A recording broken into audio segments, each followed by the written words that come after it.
चंद्रवंशाच्या तेजस्वी परंपरेत महान राजा पुरुरवा आणि स्वर्गातील अप्सरा उर्वशी यांच्या पोटी एका पुत्राचा जन्म झाला. त्याचे नाव ठेवले आयू. त्याच्या जन्मानेच जणू आसमंतात चंद्रप्रकाश अधिकच उजळून निघाला होता. आयू लहानपणापासूनच प्रचंड जिज्ञासू होता. तो प्रत्येक गोष्टीत का आणि कसे असे प्रश्न विचारायचा. आयूची मैत्री केवळ माणसांपुरती मर्यादित नव्हती.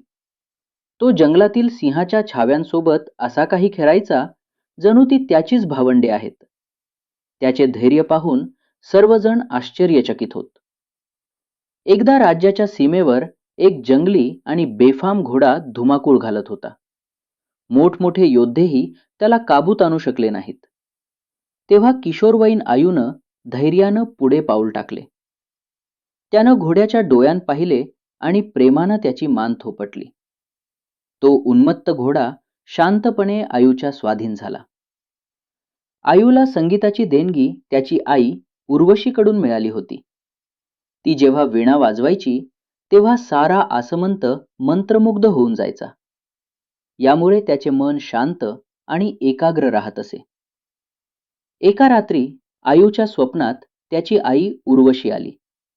ती म्हणाली, पुत्रा, तुझ्या शौर्याची कसोटी अजून बाकी आहे. स्वप्नाचा अर्थ समजून घेण्यासाठी आयूनं ज्ञानाच्या मार्गावर जाण्याचा निर्णय घेतला. त्यानं राजा पुरुरवा यांचा आशीर्वाद घेतला आणि महर्षी भृगूंच्या आश्रमाकडे प्रस्थान केले. भृगूंच्या आश्रमात आयूनं कठोर तपश्चर्या केली. त्यानं धनुर्विद्येचं रहस्य जाणले. त्याचे बाण लक्ष्याचा भेद करण्यापूर्वीच जणू लक्ष्यापर्यंत पोहोचत असत. त्यानं गदायुद्धातही प्रावीण्य मिळवले. त्याची गदा जेव्हा फिरायची तेव्हा वाऱ्याचा वेगही कमी वाटायचा. महर्षींनी त्याला शिकवले की राजाचा खरा धर्म सेवा हाच असतो.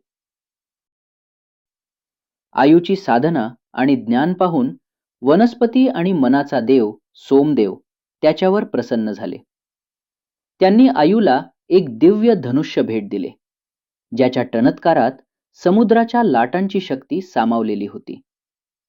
हे धनुष्य केवळ धर्माच्या रक्षणासाठी वापरले जाईल असा वर त्याला मिळाला. शिक्षण पूर्ण करून परतल्यावर आयूला समजले की क्रोधन नावाचा एक राक्षस गावांना जाळत आहे. क्रोधन आयूला पाहून हसला. तू अजून मुलगा आहेस, मला कसा पराभूत करशील? आयूनं उत्तर दिले, धर्मासाठी लढणारा मुलगाही 1000 राक्षसांवर भारी पडतो. त्या लढाईत आयूच्या बाणांनी क्रोधनला पराभूत केले. गावातील लोकांनी आयूचा जय जयकार केला. ही बातमी राक्षसांचा राजा वृत्रासूर याच्यापर्यंत पोहोचली. तो संतापला. त्यानं आपल्या मायावी शक्तीनं राज्यात दुष्काळ पसरवली.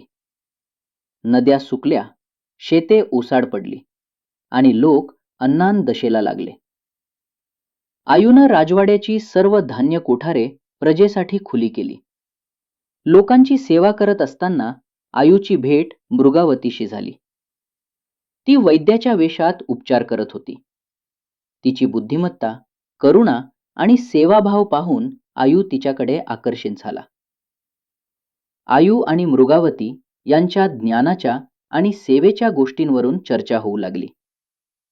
राक्षस ताम्रयानं आपले उग्र रूप धारण केले. तो अग्नी ओकणारा राक्षस होता. तेव्हा आयूनं पर्जन्य यज्ञाला सुरुवात केली आणि वरुण अस्त्राचं आवाहन केले. आकाशात काळे ढग जमा झाले आणि मुसळधार पावसानं ताम्राच्या अग्नीला शांत केले. वृत्रासूर स्वतः युद्धासाठी आला. त्यानं प्रचंड सेनेसह राजधानीला वेढा घातला. आयूनं आपल्या सैन्यासह शहराचं रक्षण करण्यासाठी लढा दिला. अंतिम लढाईत आयू आणि वृत्रासूर एकमेकांसमोर उभे ठाकले. वृत्रासुरानं आपली मायावी शक्ती वापरली आणि स्वतःची 10 रूपे तयार केली. या मायाजालात आयू काही क्षणांसाठी गोंधळून गेला. त्याच क्षणी त्याला आईचे शब्द आठवले, तुझ्या शौर्याची कसोटी अजून बाकी आहे. त्यानं डोळे मिटले आणि आपल्या अंतर्ज्ञानावर विश्वास ठेवला. त्यानं सोमप्रदत्त धनुष्यावर चंद्राचा अंश असलेला बाण चढवला. एकाच बाणानं सर्व मायावी रूपे नष्ट झाली आणि खऱ्या वृत्रासुराचा अंत झाला.